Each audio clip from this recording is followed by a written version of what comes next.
안녕하십니까.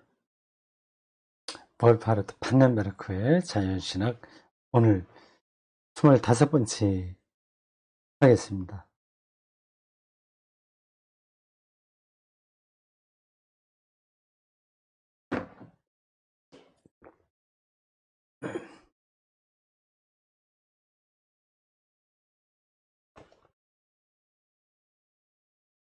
(69) 쪽입니다.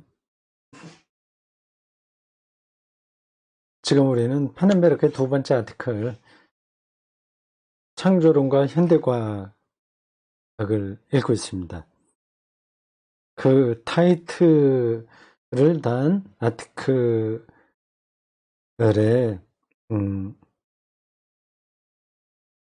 장과 영이라는 소제목이 달린 부분부터 이제 오늘 시작합니다. 장과 영.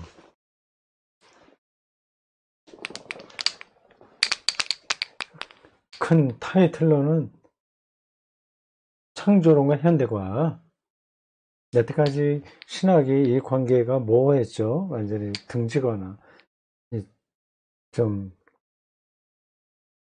서로 반대하거나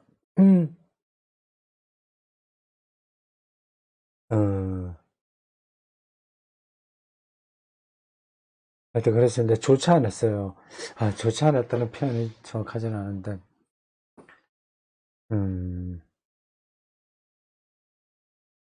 그냥 한마디로 하면 신학은 현대과학에 별로 관심이 없었다.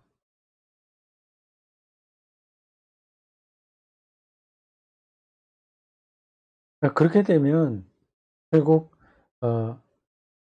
정작 말하고 있는 하나님과 그 창조 도 근거가 없어지는 거 아니냐. 이게 파넨베르크의 문제의식입니다. 그래서 그 관계가 밀접하다. 그 관계를 더 깊이 파악해야 된다 얘기합니다. 근데 그게 그냥 말로만 그렇게 하는 게 아니라 그리고 신학적인 관점에서만 그렇게 하는 게 아니라 자연과학의 내용을 충분히 파악한 가운데서 그런 얘기를 하니까 설득력이 있는 거죠.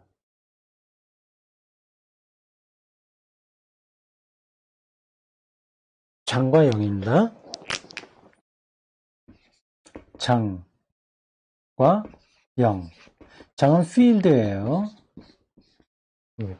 어떤 마당, 필드, 얘기하자면 장. 영, 장이고, 영은 스피릿, 지금 영어로 그냥 쓰면 그렇습니다. 장과 영. 장은 과학이 얘기하는 용어고, 영은 신학이 말하는 용어입니다. 이게 어떻게 연결되냐 하는 게 이제 요 대목에서 나오겠죠. 흥미롭습니다. 영 안 될 것 같은데 연결이 돼요. 그리고 우리는 자연과학 얘기할 때 장까지는 잘 안 가요. 일반 사람들은요. 장 개념이 잘 안 들어와요. 그냥 부분적인 것의 균일성, 하나의 규칙, 원리, 그런 것들만 생각합니다. 그러니까 자연과학의 실증적 연구와 결과, 이것만 갖고 과학이라고 얘기하는 거죠. 근데 그걸로 자연 현상, 자연 전체, 그리고 전체라고 하는 건 앞으로 미래까지 포함한 겁니다.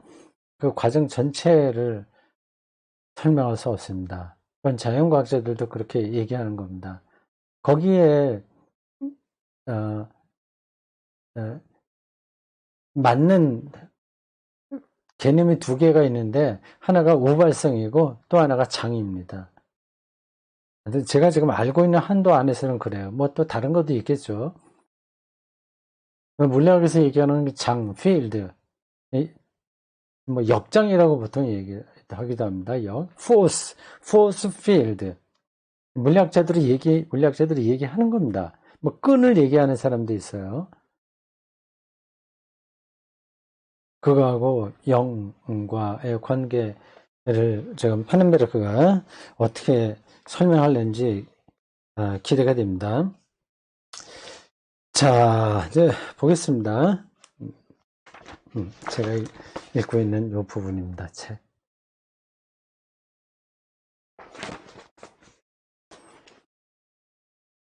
69쪽 중간입니다.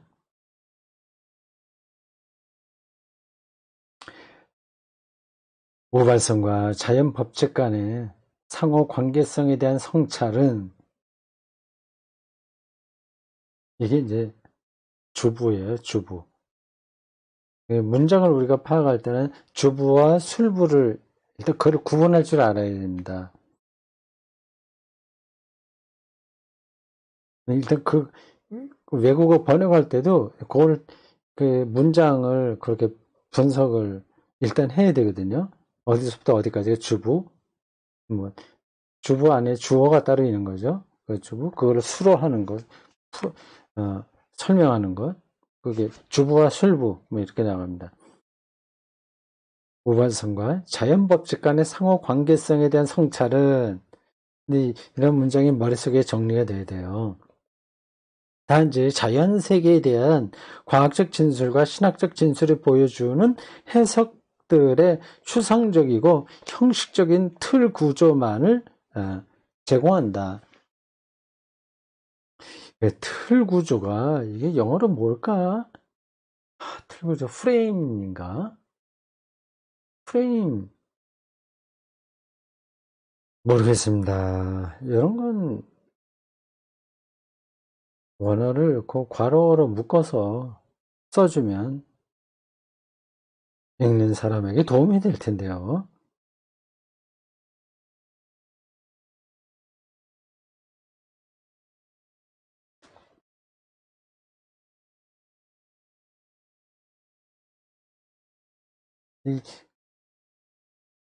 그 어떤 그 틀 구조만 제공하니까 그걸로 충분하지 않다는 얘기죠. 그와 같은 연구들은 아직 자연과학의 특정 대상에 관계하지 않는다. 근대 과학의 역사를 유념할 때 계몽주의 이후로 꽃피운 그 근대 과학의 역사 정말 많은 게 그때 밝혀졌죠. 비약적으로 자연과학이 발전했습니다. 근대 과학의 역사, 근데 그게 역사가 있거든요. 네, 앞에서도 나왔지만 과학자가 있고 과학 역사학자가 있는 겁니다. 근데 신학이 관심 갖고 있는 거는 과학의 역사, 과학을 고루 실증적으로 연구하는 사람 자체가 아니라 그걸 근본으로 놓고 과학의 역사를 말하는 학자들과 대화가 가능한 거죠. 근대 과학의 역사를 유념할 때 자연과학의 이론들이 우선적으로 자연 현상 속에서 전개되는 운동들과 변화들을 기술하는 일과 관계되어 왔다는 것은 분명하다. 당연히 그렇죠. 자연과학의 이론들이 그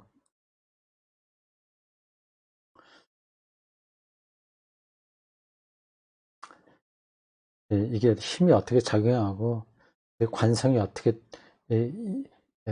작용하고 뭐 그런 것들이요. 그리고 화학 공식이 어떻고 사람의 이 사람 유전 거기들 무슨 뭐 있잖아요. 그 공식들 염기 서열인가 뭐 그런 것들 그런 게 다 이제 그건 이제 기술하는 겁니다. 그걸 운동과 변화를 어떻게 되나 진화의 방식 그 변화 이런 것들을 설명하는 겁니다. 이러한 목적 때문에 근대 물리학은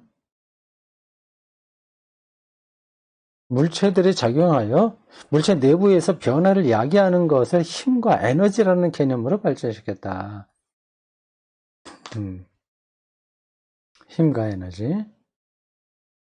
힘의 개념을 도입함으로써 힘 개념.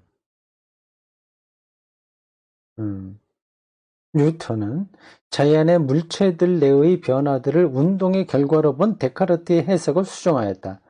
한편으로 뉴턴에 의해 수정된 이 해석은 질량 개념을 보다 확장하여 질량과 가속도가 야기한 결과를 통해 이제 힘을 측정 가능하게 만들어 주었다. 예, 기계적 역학, 물리학의 기초 원리들입니다. 그러나 다른 한편으로, 그리고 무엇보다도 힘 자체의 기본 개념은 각인력이라는 보편적 형태로 표성되었다. 각인력이라는 말은 또 처음 들어보네.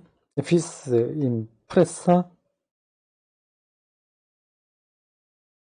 이걸 각인력이라고 하나? 네, 뭐 대충 그렇다 하고 지나갑시다. 우리가 이거를 모든 물리학 개념들을 다 알고 가기는 힘들어요. 대충 어떻다 그런 느낌만 갖고 보겠습니다. 데카르트와 대조적으로 뉴턴은 데카르트와 대조됐다. 뉴턴은 비물질적인 힘의 가능성을 고려한 셈인데 뉴턴의 사고 속에서 비물질적인 힘은 영혼이 육체에 작용하는 것과 유사한 방식으로 작용한다. 그렇죠. 그건 측정되기 힘들죠. 영혼이 육체에 작용하는 것. 우리의 무의식이 또 우리 삶 자체를 끌어가잖아요. 그건 이제 측정이 되진 않죠. 모든 사람에게 똑같이 나타나는 것도 아니고. 뉴턴은 바로 그 중력을 그와 같은 비물질적인 힘의 예로 보면서 중력을 공간을 매개로 우주를 움직이는 하나님의 비물질적 활동의 표현으로 간주하였다. 그런가요?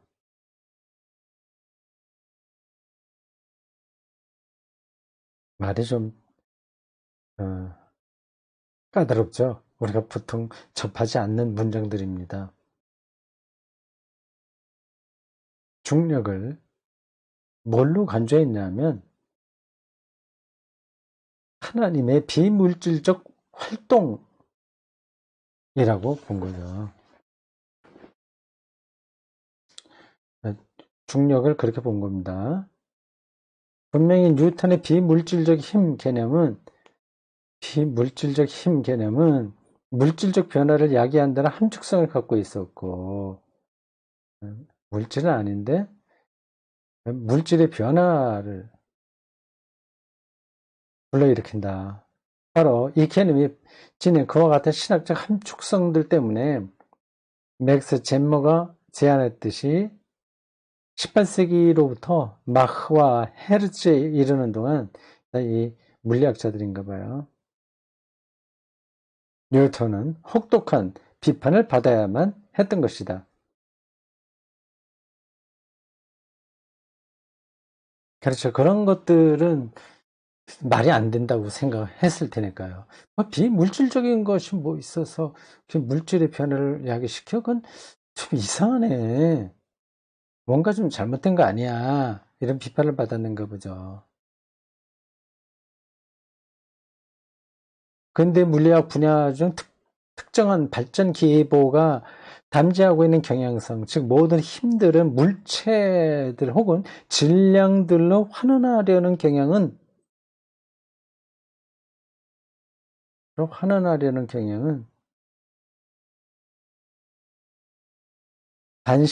반신학적인 함축성을 지니고 있었다.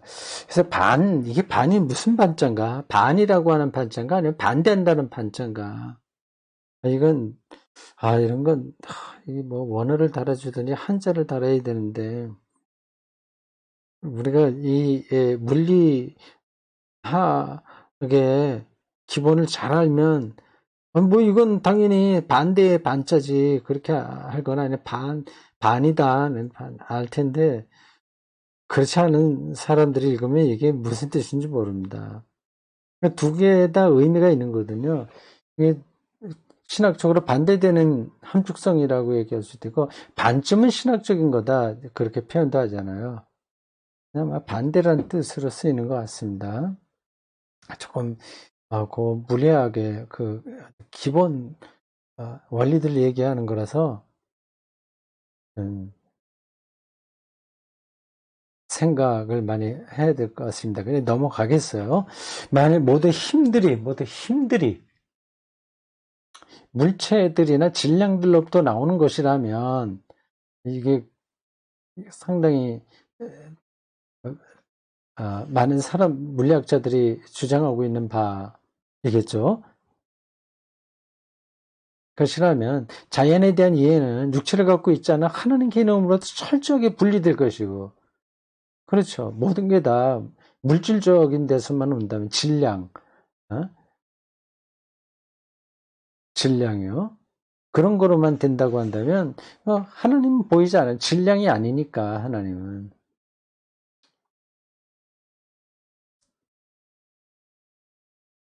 신학하고는 완전히 분리되는 거죠. 따라서 자연 과정들 속에서 신적인 활동 내지 작용을 전하고 있는 신학 언어들은 단순히 이해 불가능하고 모순된 언어로 되고 말 것이다. 이게 이제 많은 사람들이 이렇게 생각을 합니다. 과학자들 중에서 많은 사람들이요. 데카르트식인 것 같아요. 여기서 데카르트하고 뉴턴의 차이가 있군요. 뉴턴은 오히려 기계적 역학을 얘기했으나 거기에서 보이지 않는 하나님의 그 비물질적 활동의 가능성을 열어놓고 있네요.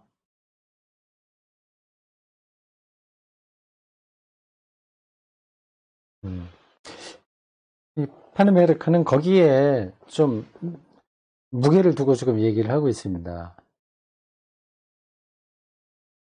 이와 같은 역사적 맥락을 염두에 둘 때 마이클 패러데이와 그를 지지하는 후학들이 주장하는 장이론들의 신학적 적절성은 명정하게 드러난다. 비물질적 힘이 작용하는 그 어떤 개념을 가리켜서 필드라고 하거든요.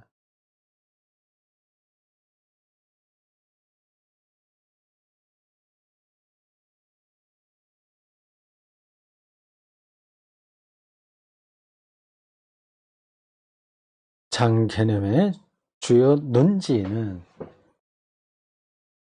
바로 힘과 물체 간의 관계를 뒤집어 엎는 것이다. 물체보다도 힘이 더 상위 개념이 되는 거겠죠. 페르데이에 따르면 물체는 단지 힘의 현현에 불과한 것으로 힘, 에너지, 장에서 작동하는 비물질적인 능력이죠. 힘이죠. 물리학적으로 이렇게 생각할 수 있단 말이죠.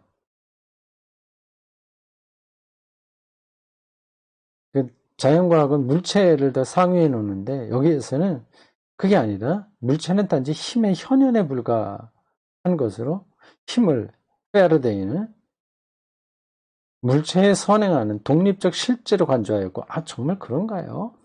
페르데이라고 하는 사람이 뭐 저야 잘 모릅니다. 이 사람 물리학자겠죠. 힘을 더 못 놓는다.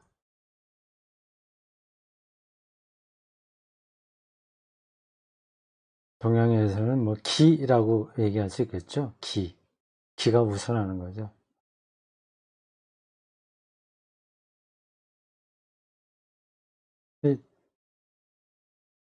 우리가 일상적인 데에서는 이런 말이 잘 현실 감각으로 들어오지는 않습니다.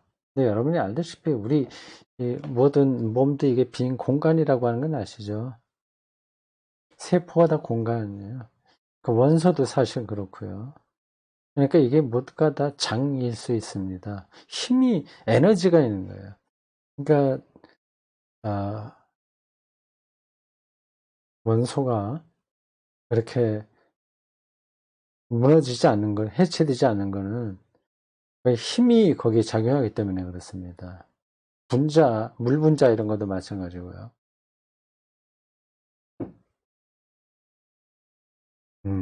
힘을 독립적 실제로 간주했다. 물질에서 나오는 게 아니라 오히려 독립된 리얼리티다. 이는 장들을 통해 힘들을 인식함으로써 가능했다. 그 통찰력은 모든 종류의 힘들을 자연은 우주 내의 모든 변화들을 결정하는 단일 역장으로 환원하였다. 1974년 윌리엄 베르크슨은 페러데이의 이 형이상학적 통찰은 그의 장물리학의 근간을 형성하였고 그가 고안한 다른 실험들의 출발점을 제공하였으며 또한 그가 그 실험들을 통해 장들의 실제를 제한된 범위에서나마 논증해낼 수 있도록 해주었다고 말한다. 페러데이가 대단한 관점을 보였군요.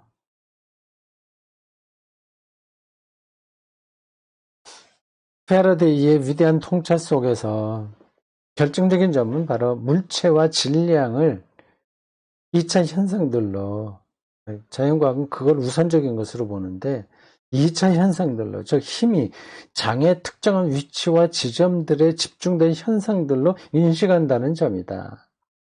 물질 입자는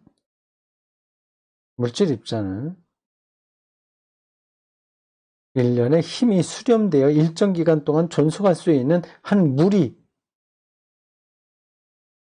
클러스터, 요즘 자주 나오는 용어네요. 클러스터.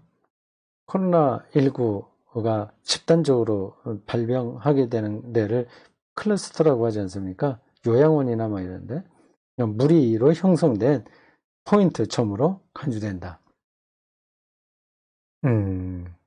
이렇게 말할 수 있군요.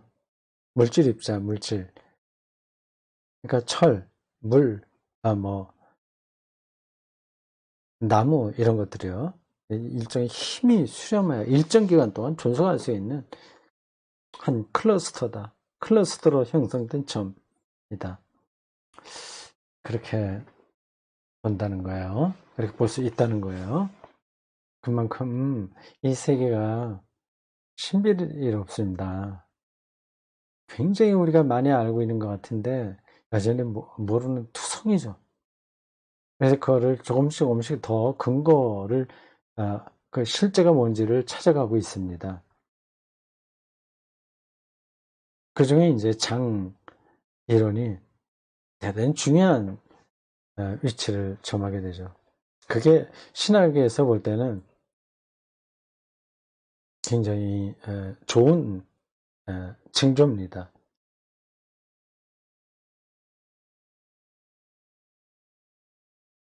그냥 물체와 질량에 우선을 두는 그게만을 절대화하는 물리학이라고 한다면 보이지 않는 하나님의 힘은 개입될 수가 없는 거죠. 근데 지금 하나님이 보이지 않는 힘으로 세계를 창조하고 통치하고 보존하고 완성한다는 이 관점이 물리학적으로도 근거가 있다는 것을 이 장이론으로 설명하고 있습니다. 여러분들 어떻게 생각하십니까? 좀 억지스럽다고 생각하시나요? 그렇지 않습니다.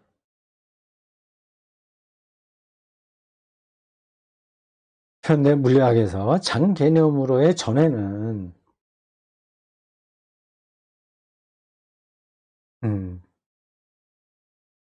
물체, 질량 개념에서 필드 개념으로 방향이 바뀌었다고 하는 것은 신학적으로 중요하다.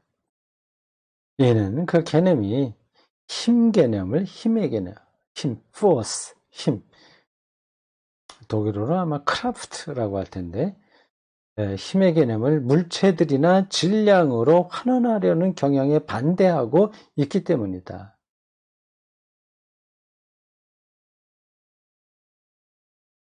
장 개념과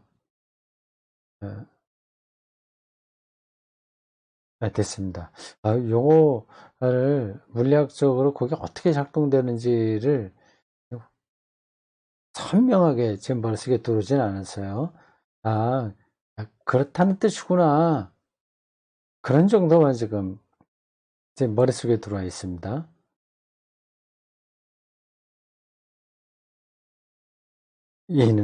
다시요. 이 개념이 힘의 개념을 물체들이나 질량으로 환원하려는 경향에 반대하고 있기 때문만이 아니라 또한 패러데이부터 아인슈타인에 이르기까지 장 이론들은 부분들에 대한 전체 우선성을 주장하고 있기 때문이다. 그 전체를 말하니까 그 필드 개념이 적용되는 것이고 하나님을 오직 창조자로 얘기하는 신학의 관점에서 이제 중요한 거죠. 부분과 전체의 관계입니다. 전체는 부분의 합계가 아니라고 하는 거죠. 부분의 합계보다도 전체는 훨씬 뛰어난, 우월한 차원입니다.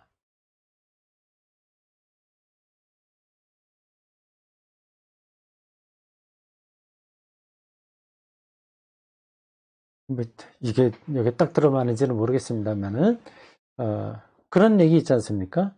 집단적 지성이라고 말이죠. 집단적 지성. 그러니까 한 사람 한 사람이 다 지성적이긴 한데 그 사람 다 모아놓는다고 해서 큰 힘이 발현되는 건 아니고요. 그러니까 합계했다고 그랬어야 되는 게 아니라 그게 집단이 되게 되면 그 합한 숫자보다도 훨씬 큰 에너지를 보인다는 겁니다. 물리학적인 하고 그 집단적 지성이라는 말하고 조금 연관이 돼요.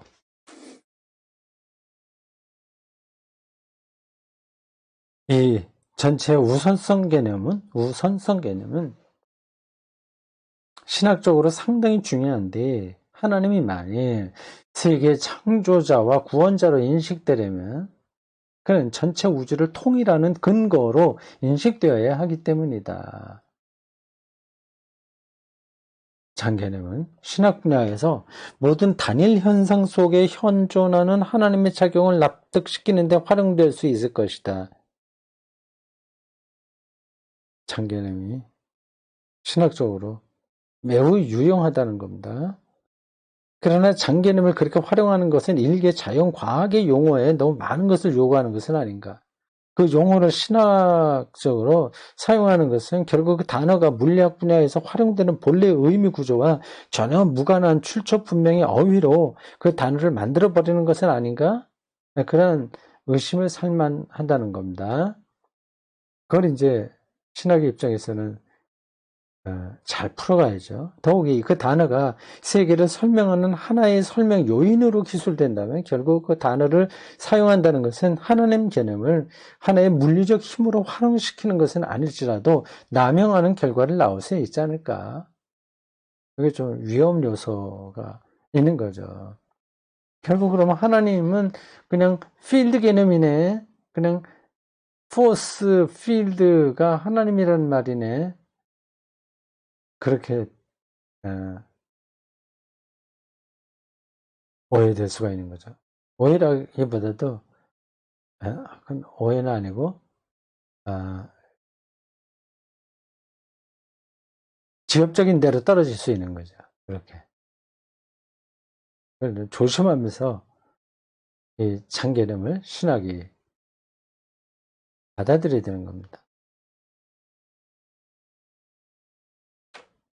그와 같은 꼼꼼한 물음들에 대해 우선 장개념은 본래 형이상학적 개념이었다는 사실을 지적함으로써 대답할 수 있다. 그렇군요. 물리학에서 나온 게 아니라 형이상학에서 철학적으로 나왔다는 얘기죠.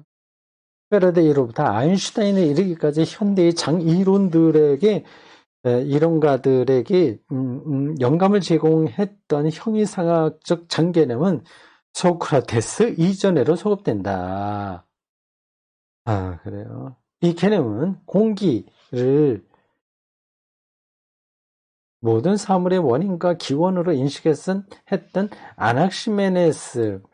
아낙시메네스에서 찾아볼 수 있는데, 그는 모든 사물들을 이 공기라는 얄팍한 원소가 집중하여 만들어진 것으로 가정하였다.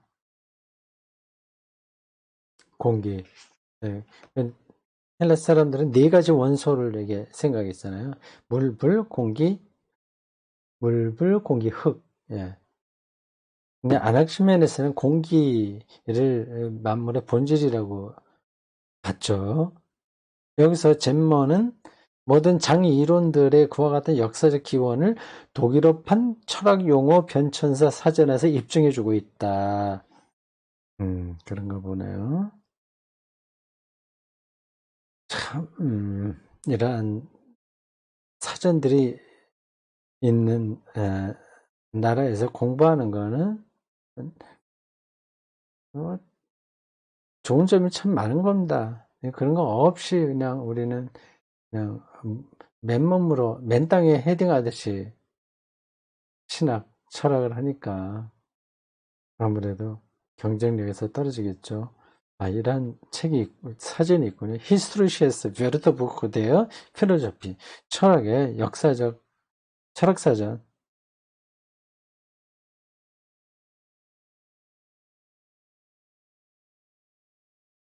음.